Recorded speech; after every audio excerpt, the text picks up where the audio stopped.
Social media irratti waa'ee gosummaa namaa tana irratti walirra bobba'anii namni keenya hawaasa nagaa kan lafarra jiraatu waliin buusaa jiru kana irratti mee maal jettaati yaadni kee maal? Lakki wama lama guyyaa san dhugaadha.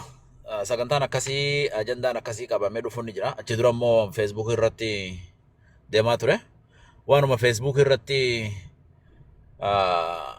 artistiin keenya maxxanse san gar malatti hubachuudhaan namni beekta jarjara waraabisaa gaafa ciniina jette Oromooni. Caffeen gar malatti hubateeti utaalee gurbaa fidee haasofsiisee gaafate. Aboo jilba yookaan ibiddi bakka hunda jira. Akkuma gartee ituu keessa jiru, Afran Qalloo keessaas jira, Shawaa keessaas jira, Boorana keessaas, Wallagga keessaas jira jedhee bakka san qulqulleessee ture jechuudha. Wanni sun ammoo har'aa kaa'e gololleen bakka irraa kaate bakka gartee sila ibidda tokko Afran Qalloo keessaa fuudhuu gargaduu fuudhanii abbaa harkate jedhanii wanna godhusanii jechuudha. Sunuu ammoo abbaa gadaa ka duraaniitu maallaqaan bitamee godhe malee wanni sun hin jirtu lafarratti. Hoggaachee eeggoonu wanni sun kijiba hin jirtu. Uumamni akkuma duratti itti wajjin jiraatutti jira jechuudha. Garuu immoo warri gartee rooba keessa dhukkee kaasu numa jira hoggu cufaa'u. Warri rooba keessa dhukkee kaasu kuni warra gartee duraan dabballoota jaarmayaa adda bilisummaa Oromoo garee gartee maafiyaadhaa tan silaa gartee qabsoo uummata Oromoo akka galman geenya irratti qabsoo godhaa turteetiitu waan kana godhe yeroo dheertuudhaaf sanii godhaadhaa turaniis ammas isaanuma santu waan kana hafarsaadhaa jira. Namni waa'ee gosaa kana hafarsu jaarmaa adda bilisummaa Oromoo kanarraa achi fagaatu maaliif ababa siyaasaa isaan akkatti ababsiisan akkasii maqaa Harargee irratti duulu Afran Qalloo irratti duulu seenaa silaa gartee adda bilisummaa Oromoo 1969 dhaabbate ji'u san balleessuudhaaf uummata kana balleessu uummata wal afaan kaayuu walirra duulchisuudhaaf wantoota adda addaa godhan kana jechuudha dubbiin. Isin gala dubbiin achirraa haateeti deemaadhaa dhufte waan haarayaa miti.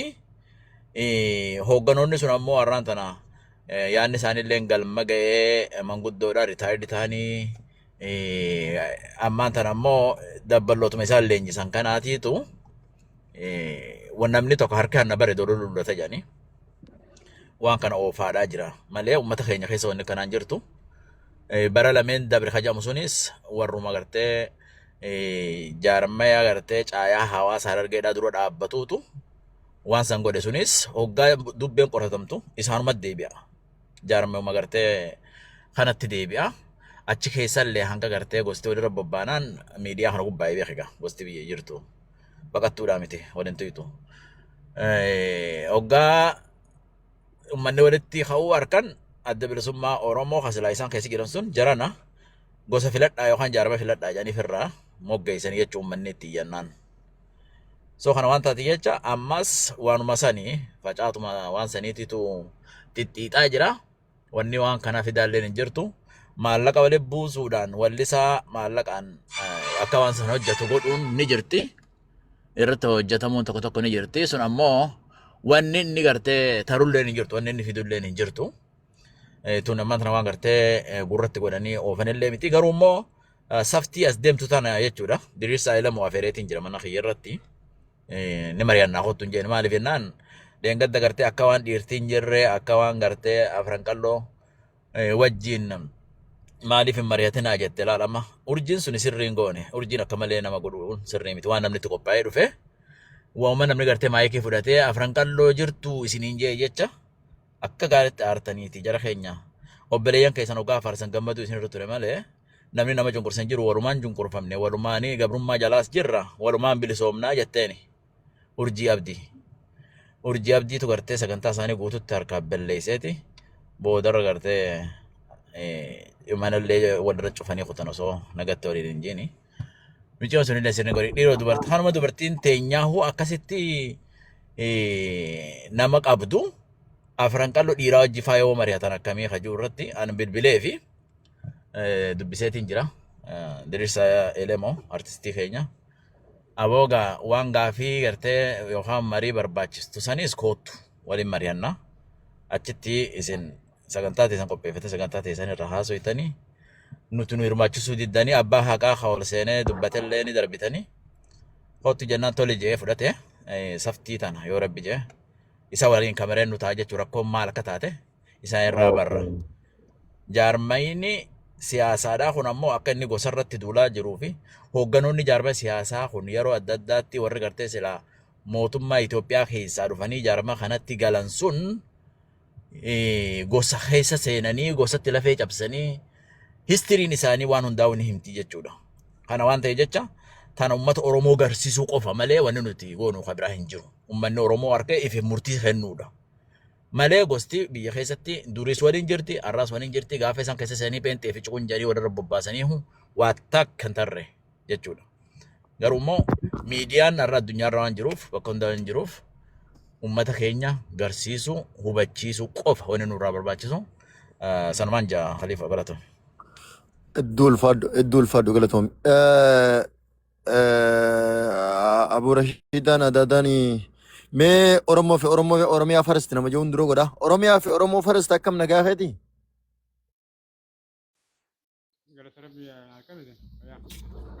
Nagaa dhimma kanarra waan jettu qabda? Waan amma waplibjee fi dhimmoota amma sooshaal miidiyaa irra deemaa jiran kana wajji wal qabsiisee waan jettu waan dubbattu qabda? Yaa waan asoo hedduun dhaggeeffannaman dhufe waan hin walii galaadha beektaa walii galteedha. Okay, isa wajji yaada isaa wajjin agrii gootaa jechuudha. Walii galuu irra caalatti carraan tanaa hedduun itti gammade Oromoon akkasitti walitti dhuftee eeguu yaada isaanii waliin dabarfatan. Kana caalaa waan nama gammachiisu hin jiru.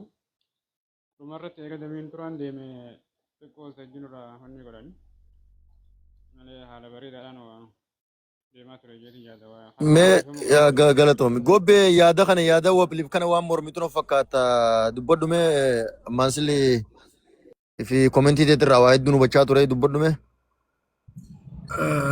Waplif viidiyoo sanis hin dhageeffanne telefoonaan diriirsaa wajjin haasa'uun mala.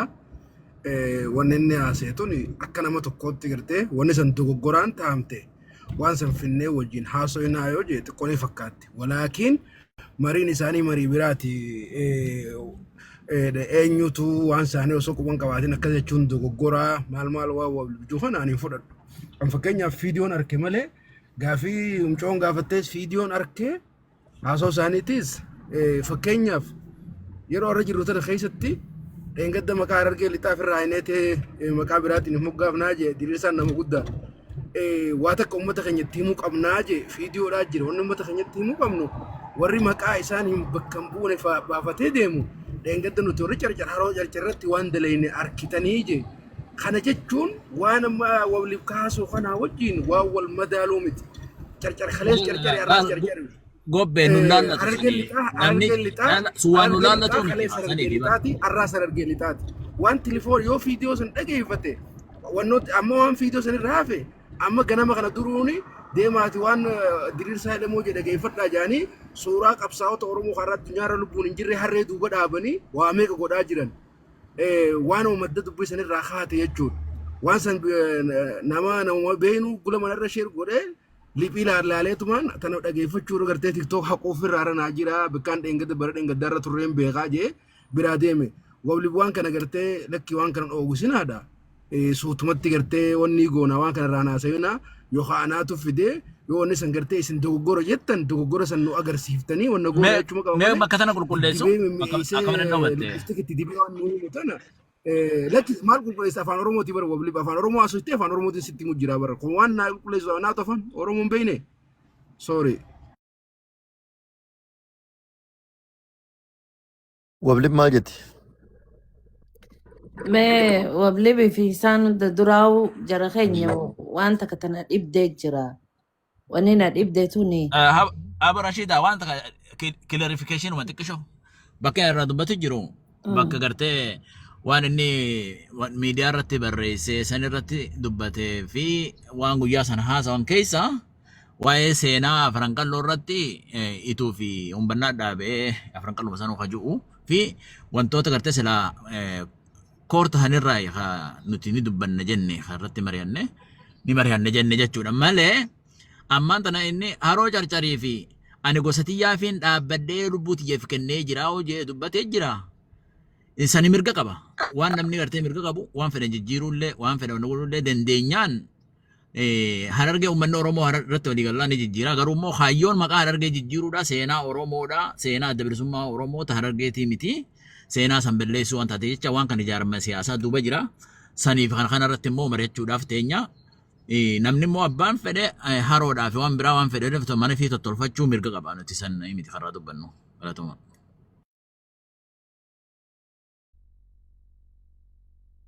yaadada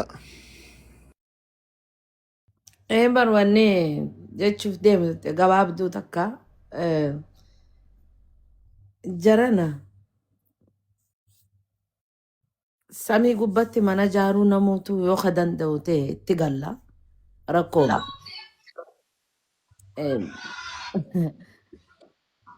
Ifiinuun jirtu bakkuma dhaabbattanii biyya harkaa qabdan hin jiru. Mirgi harkaa isin jijjiirtanii tolchitan hin jiru. Dirruma tanatti hoggayyuutu akkana wal hariyachuun kun maal namaa godha? Biitii mootummaan bulti. Ka jijjiiru ka tolchu yeroo inni harkaa qabutti mootummaa amma jirtu tan. Mee maal harkaa qabdanii maal jijjiirtan? Kana kan kuni seenaan warri dalagatee kabajaadhaanii dalagatan. Isaaniinis dhaadachaa ooluu waan hin jirre kanaan guyyuutu ajandaa fokkotaa xixiqqaa agartee hokkara tiktaak isaan baane kana utuu ofirraa lafa kaayanii natti tola. Maqaa ogguu jijjiirtu ogguu ati biyya bulchitu. Maal harkaa qabdanii maal jijjiiruu feetan? Wanta akka keessan hin jirtani I don't know waan isin nuu jijjiirtaniif nuu kannitanu. Diriirsaa ilamoo je'ee kabiraa je'ee wanta akka wanni fiddan hin jiru. Asumarratti haasa'umaa asumarratti dhumaa jechuudha. Lafarratti biitii seera qabdi waan itti bulan qabdi. Ala kanaa hogguu harka baasurra maal qaba yoo ala kanatti waan agartee booda ilmaan keenya dhaalufaa asii hun mul'attanii biyyuma waraqaatti fudhattan kana keessattu hin mul'attan invisible taatanii jirtanii jechuudha. So community ciccimtuu jaartanii akka uummataatti iskuularraa eegaltanii diina keenya qabus yookiin ammoo kan afaan keenya barsiisus hanga masgiidaatitti mul'iftanii eeriyaa takka bakka ritaayirmentii itti taa'an yoo tolchitan isiniif irra hin jiru harki keessan numa laataa waan fuudhuun agarree jechuu fedheeti galatoomaa kanuma irratti hin dhaabaane. duu galatoome yaadada mee Khaalidii fi ganneen yoo waan carraa fudhattanii fudhadhaa yookaan tii wayin jechuu barbaada. Ani hayyee ganya galatoomii gabaabseetu waan anis waa isin durallee dubbachuun natti hin tolu. Si akka jarraa toorkiin kiyya qonna buuse kanumaafin kalaa isin dursee galatoomii jarraa nu kan nuqeetiifi. Haboon dhugaa jettee wanni jechuu barbaadee yoo ijoolleen ammaa turni amma dhufte nuutu ture anaasii warraan tokko ture amma dura gaafa gartee bara lama sadi dura hamtuu san turre. Hawwadee asirra jechuu barbaadee gizee hedduu jechuudha amma inumaan kofla akka nama gartee baratee profeesara ta'e tokkottiin waan kana keessa beekaniin kofla maaliif jettee waan hedduu takka dhaawaniiti amma uummata keenya kana akka godhan gizee hedduu ni dhaawan jechuudha. Waan isaan jibban san bikka waan beekaniif ni dhaawanii namni keenya kun dhaasan obseenus waan keessa jirtuuf argummaan tun waan itti biqiltee dhalootaan hidda keessa nu jirtuuf ni lola jechuudha. Hanqana irratti sagantaalee isteeta gartee koonsartii isaanii san beeksifatan jechuudha. Koonsartiin isaanii sun dabalamaatuma dabalamaa deemti jechuudha. Asirratti wanni dubbachuu barbaadu dhuma irratti maqaan argee jiru kun Dr. Jamal Faan Hayyuun Jamal Faan barreeffama guddaa tokko lafa haa ture gara FBT'n waan gartee haariyaa miti maqaa waan jijjiiramaatiis miti. Fakkeenyaaf maqaa akkaawuntiilee amma dheengaddaati aappiliidha kee kun har'a khaliifoo ka durii deebifte jechuudha. Ni jijjiirama kun. Ammoo inni kun waan lafee wajjin dhufe waan dhiigaa wajjin dhufe silaa namni gartee fakkeenyaaf namni dhalate yooniif haadha deebi'ee an akka keessatti namni dhalate yooniif haadha keessaa